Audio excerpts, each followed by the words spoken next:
How is it that you ended up being stateless in the first place, then from the time you were born? Okay, so how I ended up being stateless is just that my mom, my biological mother is a Filipino. Okay. Okay, my dad is a Malaysian.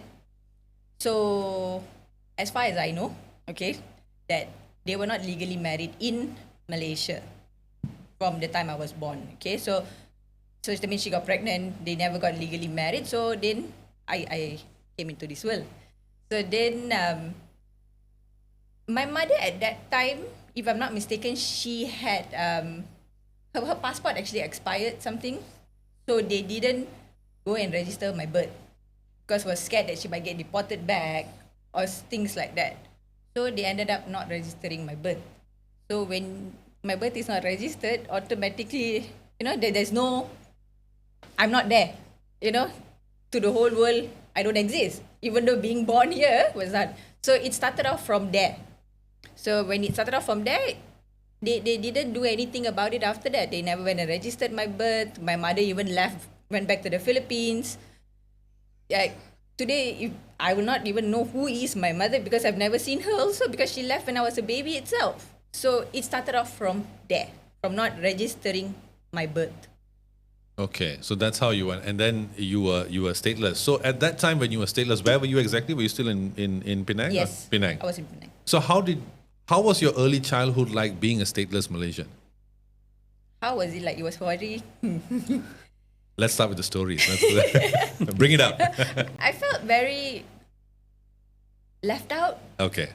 Because when you see everybody going to school, they have something to do. What am I doing? I'm just sitting down in the house doing nothing. You see? So it felt very left out. You have no sense of direction in life. What are you supposed to do? Okay, now everybody's going to school. What am I doing? What am I supposed to do? And at this point, how old were you? Let's just say from the time you're supposed to be going to school. Okay, so okay. I've never gone to school at all. Never. Okay. My whole entire life. Okay. It's amazing how I actually make it. Yeah, exactly. I was just about to ask. Yeah. You speak so well. I don't know. So so I've never gone. I've never had any kind of education whatsoever because also at that time, in order for you to get an education, you need some kind of documents. Correct? Yes.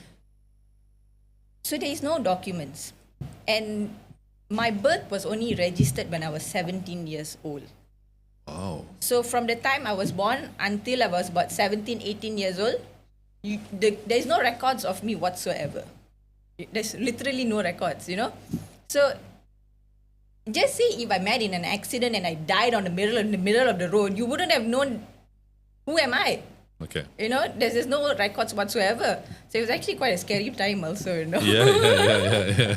I like how your answer took a very dramatic twist. And she doesn't even have a BCG mark whatsoever. So she might be a foreigner, for all you know. Okay, so you're not... Okay. But according to my dad, I've gotten all my vaccinations. I've gotten all that. But where is it? Okay. Okay. So it all comes down to my father, basically, Okay.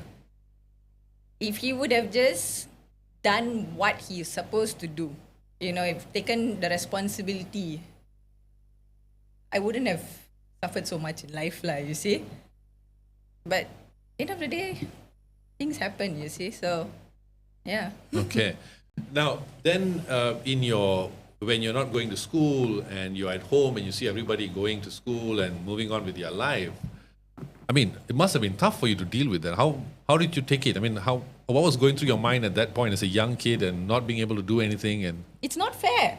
Yeah, definitely. For me, I found it at a very young age itself. I knew that I couldn't go to school because of no documentations and all that. So I really felt unfair because when I see my other siblings, you see that I see all of them going to school, going for camp, doing this, doing that. Why can't I do that?